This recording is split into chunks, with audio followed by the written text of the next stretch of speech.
Sir ಈ ಸತಿ to be honest ಏನಂದರೆ ಇವಾಗೆಲ್ಲ ಆಲ್ ಓವರ್ ಕರ್ನಾಟಕ ಎಲ್ಲ ಸುತ್ಕೊಂಡು ಬರೋದು ಪ್ರಮೋಷನ್ಸ್ ಅಂತ ಹಂಗಾಗ್ತಿದೆ. ಫುಲ್ ಎಪಿಸೋಡ್ಸ್ ನೋಡೋಕ್ಕಾಗ್ತಿಲ್ಲ, ಬಟ್ ಹೈಲೈಟ್ಸ್ ಗೊತ್ತು. ಈ ಪ್ರೋಮೋಗಳೆಲ್ಲ ನೋಡ್ತಾ ಇದ್ದೀವಿ ಬರೋದೆಲ್ಲ.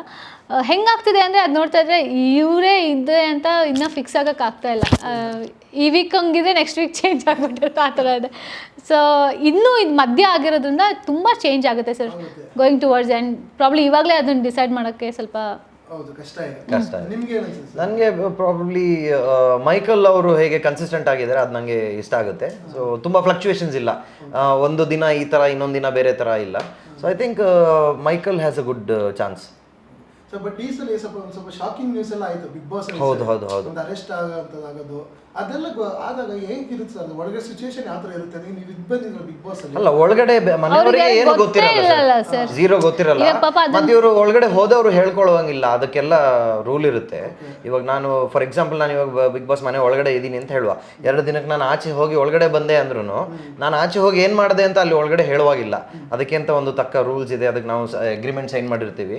ಸೊ ಇದೆಲ್ಲ ಕಾನ್ಫಿಡೆನ್ಷಿಯಲ್ ಆಗಿರುತ್ತೆ. ಬಟ್ ಅದೇ ಅವರಿಗೆ ಅಲ್ಲಿ ಆಚೆ ಇಂದ ಬಂದು ಈ ತರ ಫೇಸ್ ಮಾಡಿ ಒಳಗಡೆ ಹೋಗಿ ಇರೋದು ಅಂತದ್ದು ಒಂದು ತುಂಬಾ ಚಾಲೆಂಜಿಂಗ್ ಸರ್. ಹೌದು, ಮತ್ತೆ ಯಾರು ಅಲ್ಲಿ ಅವರಿಗೆ ಸಪೋರ್ಟ್ ಮಾಡಕ್ಕೆ ಯಾರು ಇಲ್ಲಲ್ಲ ಇದ್ರ ಬಗ್ಗೆ ಅಂದ್ರೆ ಹೇಳಲಿಕ್ಕೆ. ಖಂಡಿತವಾಗ್ಲೂ ಅದು ಏನ್ ಹೇಳೋಣ, ಕಾಡ್ತಾ ಇರುತ್ತೆ ಅವ್ರಿಗೆ ತುಂಬಾ ಚಾಲೆಂಜಿಂಗ್. ಯಾಕಂದ್ರೆ ಹೊರಗಡೆ ಏನಾಗಿದೆ ಅಂತ ಗೊತ್ತು, ನೆಕ್ಸ್ಟ್ ಇನ್ ಏನ್ ಆಗ್ತಿರ್ಬೋದು ಅನ್ನೋ ಟ್ರಾಮಾ ಇರುತ್ತೆ. ಅಂಡ್ ಒಳಗಡೆ ನಾರ್ಮಲ್ ಆಗಿ ಬಿಹೇವ್ ಮಾಡ್ಬೇಕು. ಐ ಥಿಂಕ್ ಅದು ತುಂಬಾ ಅವರು ತುಂಬಾ ಆ ವಿಚಾರದಲ್ಲಿ ಐ ಥಿಂಕ್ ಅವರು ಸ್ಟ್ರಾಂಗ್ ಇದ್ದಾರೆ. ಸ್ಟ್ರಾಂಗ್ ಸರ್, ಹೌದೌದು. ಅದೇ ಇಲ್ಲದಿರ ಅಲ್ಲಿ ಇರ್ಲಿಕ್ಕೆ ಆಗ್ತದ? ಈ ತರ ಒಂದು ಸಿಚುವೇಶನ್ ಫೇಸ್ ಮಾಡಿ ಒಳಗಡೆ ಹೋಗಿ ಇರೋದು ಕಷ್ಟ ಇದೆ ಸರ್. ನಾರ್ಮಲಿ ನಾವು ಹೋಗಿ ಅಲ್ಲಿ ಇರೋದೇ ಕಷ್ಟ. ಆಕ್ಚುಲಿ ಒಂದ್ಸತಿ ಬ್ರೇಕ್ ಡೌನ್ ಆದ್ರು ನಾನು ಹೊರಗೆ ಬಂದ್ಬಿಡ್ತೀನಿ ಅಂತ, but somehow is made up his mind. Correct. Madam ಇವತ್ತಿನ ಜನರೇಷನ್ ಪ್ರತಿಯೊಂದು ಮೊಬೈಲ್ ಅಲ್ಲೇ ಆಗಿದೆ ಈಗ.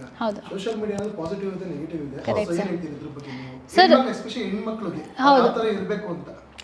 ಸರ್ ಒಬ್ಬೊಬ್ರಿಗೆ ಒಂದೊಂದು ಥರ ಪರ್ಸ್ನಾಲಿಟಿ ಇರುತ್ತೆ. ಇವಾಗ ನಾನಿರೋ ಹಾಗೆ ನೀವಿರಿ ಅಂತ ಹೇಳೋಕ್ಕಾಗಲ್ಲ, ಅವ್ರಿರಂಗೆ ನಾನು ಇರ್ತೀನಿ ಅನ್ನೋಕ್ಕೂ ಆಗಲ್ಲ. But end of the day ನೀವು ಎಷ್ಟು ಪಾಸಿಟಿವ್ ಆಗಿರೋಕ್ಕೆ ಟ್ರೈ ಮಾಡ್ತೀರಾ, ಎಷ್ಟು ಪಾಸಿಟಿವ್ ವಿಷಯಗಳನ್ನ ತಗೋತೀರಾ, ಎಷ್ಟು ಪಾಸಿಟಿವ್ನ ಹಂಚೋಕ್ಕೆ ಇದು ಮಾಡ್ತೀರಾ ಅನ್ನೋದೇ ಮ್ಯಾಟ್ರ್ ಆಗೋದು. ಬೇರೆ ಥರ ಮನಸ್ಥಿತಿ ಇದ್ದರೆ ಆ ಮನಸ್ಥಿತಿನ ಚೇಂಜ್ ಮಾಡೋಕ್ಕೆ ಭಾರಿ ಕಷ್ಟ ಸರ್, ಅದು ಗೊತ್ತಿಲ್ಲ. ಬಟ್ ಆದಷ್ಟು ಪಾಸಿಟಿವ್ ಆಗಿರೋಕ್ಕೆ ಟ್ರೈ ಮಾಡಬೇಕು, ಪಾಸಿಟಿವಿಟಿನ ಹಂಚಬೇಕು ಅಂತ ಅನ್ಕೋತೀನಿ.